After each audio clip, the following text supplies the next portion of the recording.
Hello again and welcome to another episode of the Ominous Origins Podcast with me, Casey. Of course, this episode is still brought to you by the wonderful people over at morbidlybeautiful.com.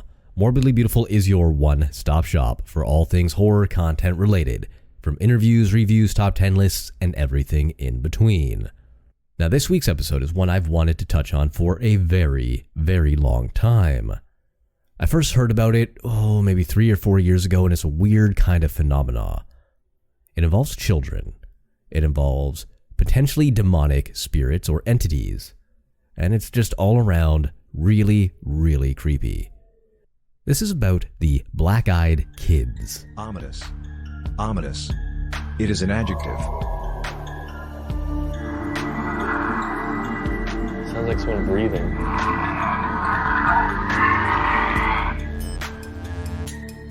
Ominous. Yeah, so just what are the Black-Eyed Kids? No, they're not a weird cover band of the Black Eyed Peas. No, they're far more terrifying. I have some stories I am going to share with you a little bit later on, not too long in, don't worry. But first we're going to talk about just what these things are, because they're not children. At least, not to my knowledge, or my opinion even.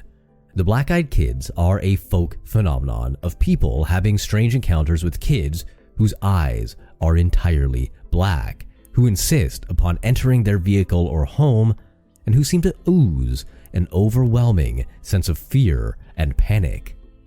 From encounters to anecdotes to legit research, these things are very creepy. So what is a black-eyed kid?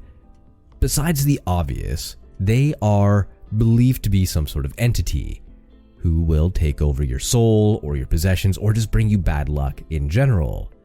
Now, typically, black-eyed kids will look like normal human children between the ages of 6 and 16, but they have very pale skin and their eyes are completely black. How are they completely black and people don't notice? Well, some sort of glamour spell or some sort of trick that these entities play on you make them seem like you can't look them in the eye. No matter how hard you look, you just can't notice the feature. Their faces sort of blend into one another, and they're very non-distinct. And that goes for their eyes. You just can't remember. You feel like something's off, like an uncanny valley feeling, but there's just nothing there. Until you realize that, something is very amiss. And once you realize that something is very amiss, only then will you realize that these children have completely black eyes, and it's best not to interact with them any further. People who have been in close proximity to the black-eyed kids report a feeling of unease that has washed over them. While nothing about the children's appearance aside from the eyes are generally frightening, people still reported feeling a range of anxiety and fear and terror in their presence.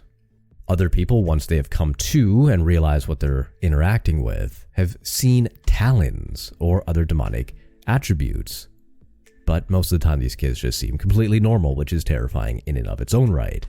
These children are also described as wearing black clothing or dated clothing. Generally something that doesn't fit the time frame or something that a child their age should or would be wearing at the time. Think of like Children of the Damned. They all seem a little bit out of place, and maybe out of time as well, which kind of gives this a sort of demonic feel. Another typical thing that these entities or black-eyed kids want is something. They will always ask you for something, and it always has to do with being close to you or getting into your personal space, be it your home, your vehicle, something. They want what you have, and they want to get close to you. One of the most terrifying aspects of this whole thing is that there are no reported stories of what happens when you are done, I guess, by a black-eyed kid. Nobody's ever lived, I guess, to tell the tale of what happens when you let one of these children into your home or into your vehicle or give them something that they asked for. There's no reports of it. Now, I'm not sure if that lends a sort of credence to these stories or if it just kind of makes it a little more bullshitty. It's hard to tell. When you have the situation of nobody's ever lived to tell the tale, well, then we don't know what the other side is like, right? Another thing about these kids is that they are a fairly new phenomena as well. The earliest sighting was by a journalist, Bethel, in 1996, which kind of makes it seem a little too urban legend as opposed to folklore or typical myths and typical legends being hundreds of thousands of years old. Now, of course, this story has been creepypasted to hell. But to this day, Bethel insists the incident was real, and what he reported was what happened. As late as 2014, a British paper reported that sightings of black-eyed kids around the world are rising. Now, I can't find the actual report on this, so it's probably from the Daily Mail because that is the most trusted source in news journalism today. I digress. But there are some popular theories about what these black-eyed kids are. As I said, demonic entities.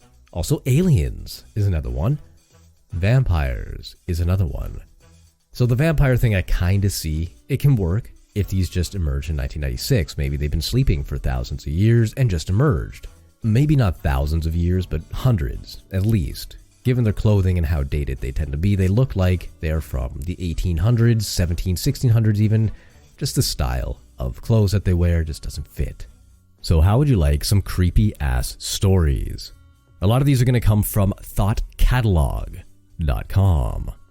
This one is entitled Halloween.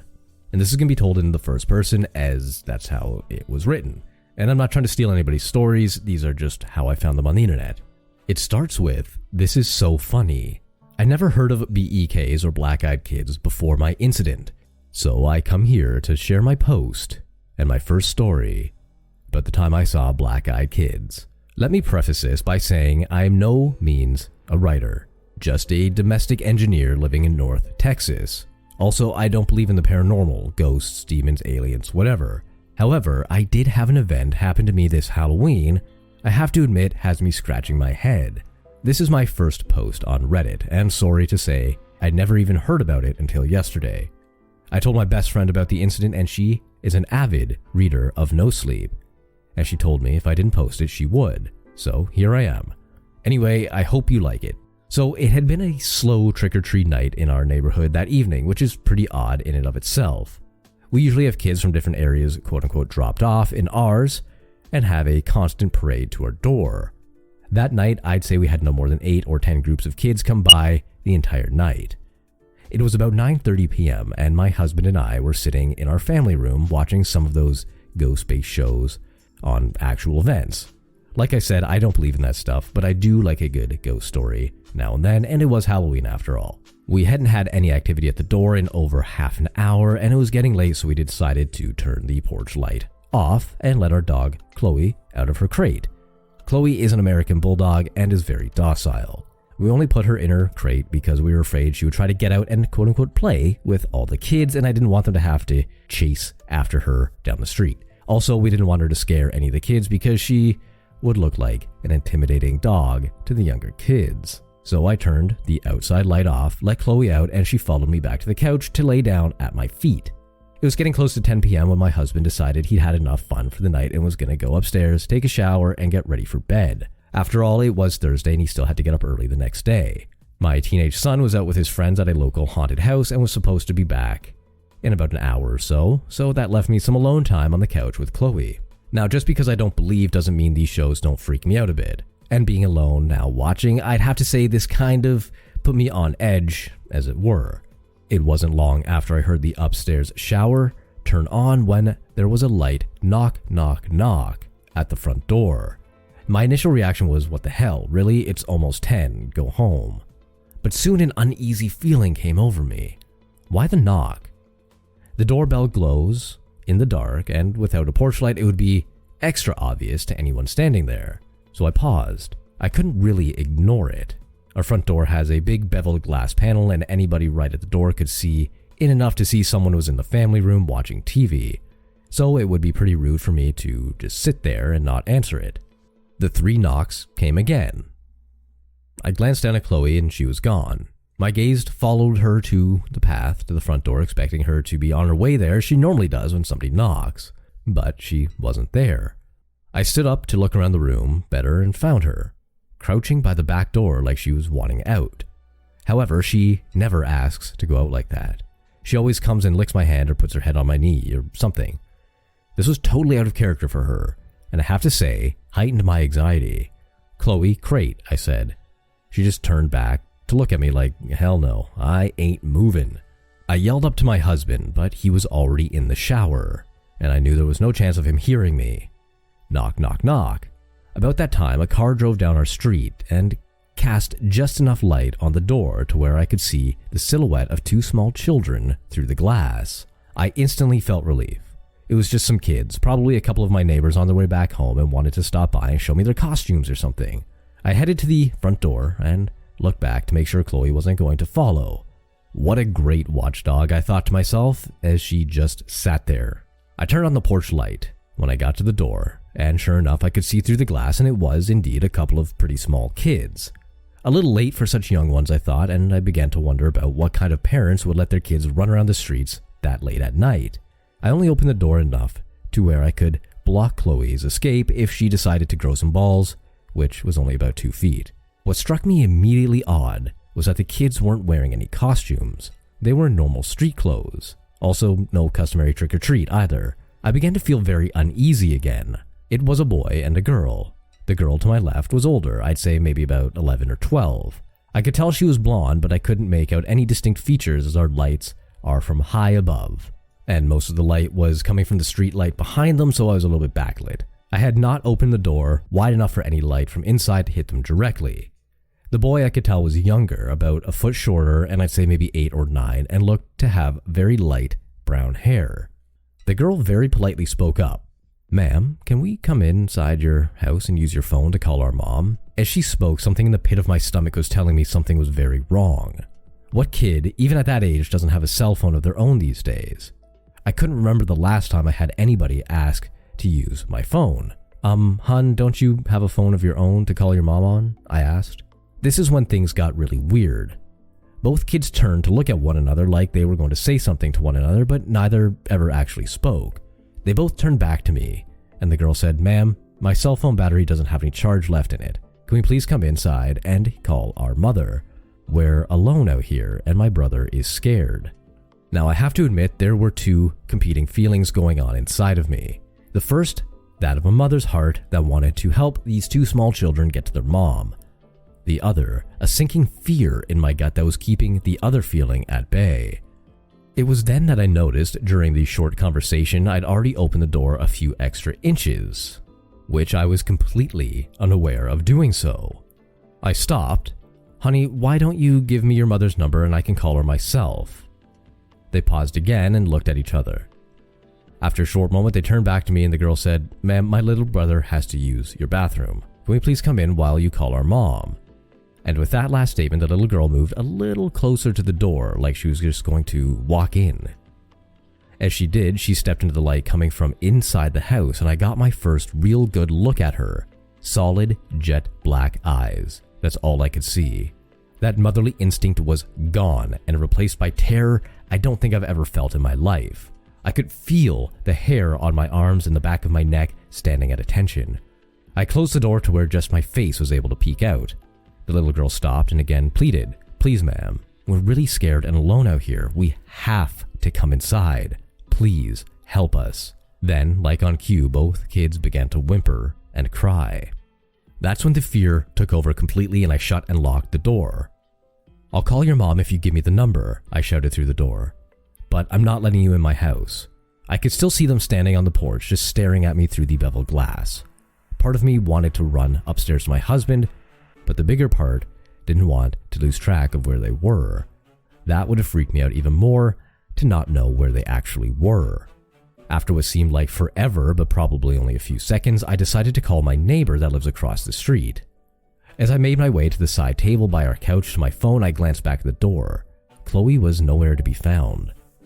We later found her in the guest room under the bed. When I got to my phone and started to look up his contact information, it was only then that the kids stepped away from the door and began to walk down the street. As they did, I walked to the door to get a better look to see where they went. But I'm still not calling my neighbor. If you get close enough to the glass, you can see out enough to make out people's shapes, but you can't really see much detail. Of course, standing that close to the door would make you pretty obvious to anyone outside looking in. From the door, I could see that the kids were still standing under the street lamp nearest my house, staring at me. As I lifted my phone to my ear, after calling, only then did they start walking down our street. I met my neighbor out under the lamp once he was out there, but the kids were nowhere to be seen. Like I said, I don't believe in any of this stuff and never even heard about black-eyed kids before talking to my friend. What I really think is that these kids were just yanking people's chains on Halloween night. But I will say this for them, they were really good. Really, really good. They scared the shit out of me and my dog. Now that story came from Reddit user SarahBeth11. Now what do you think? Did that sound real to you? Most of the black-eyed kids stories that I've heard have sounded almost exactly like that. People getting that very uneasy sense around them. It's just hard to explain. Most people get the instinct when a child is in danger to help them. And this goes against everything in your core. Unless you're some sort of psychopath. And then, well, that doesn't really affect you. You'd probably be like, yeah, come party, guys. Let's go. Come on. Black-eyed kids? Fucking awesome. You'll kill me. I'll kill you. That sort of stuff. Anyway, I have another story here from March of 2008. And it's again from Reddit. It starts as such. On March 17th, 2008, I had my own one and only encounter with a black-eyed kid.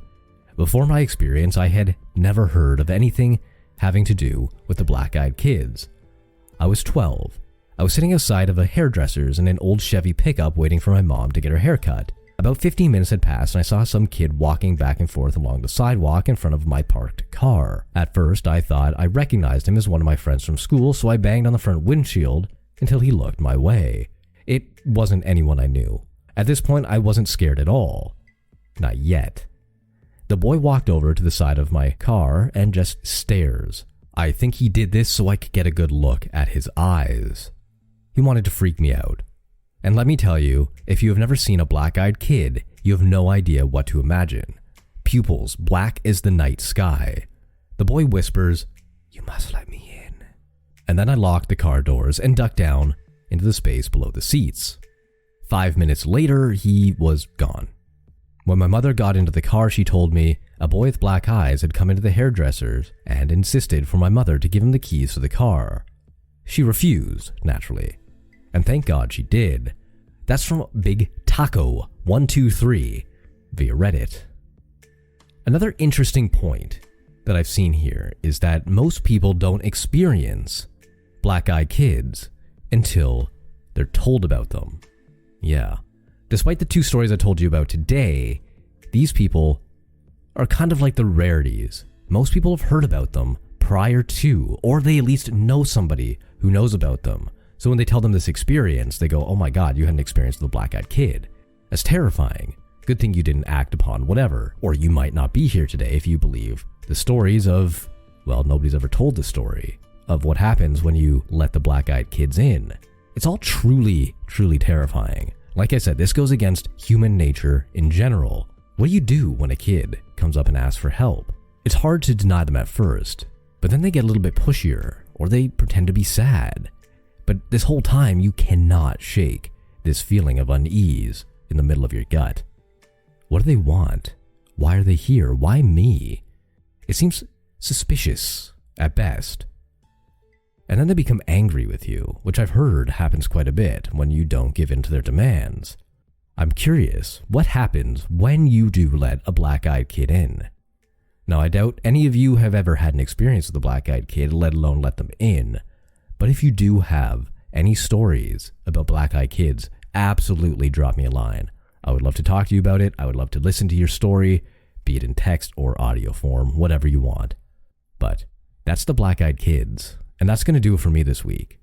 If you like what you heard, please feel free to leave a review on iTunes or Apple Podcasts. Every 5-star review does get a shout out on the show. It's read, your name is said, all that sort of fun stuff. Furthermore, it makes me feel all warm and fuzzy, which is a very difficult thing to do, so if you could do that, that would be fucking great. You can also follow me along on social media on Twitter at HorrorShotsProd as in production, Instagram Yeah, the old gram, which I never use, but there's still an account there, and that is Ominous Origins Pod. Or on Facebook, which has been growing lately for some reason, and that would be at Horror Shots. My name is Casey, and until next time.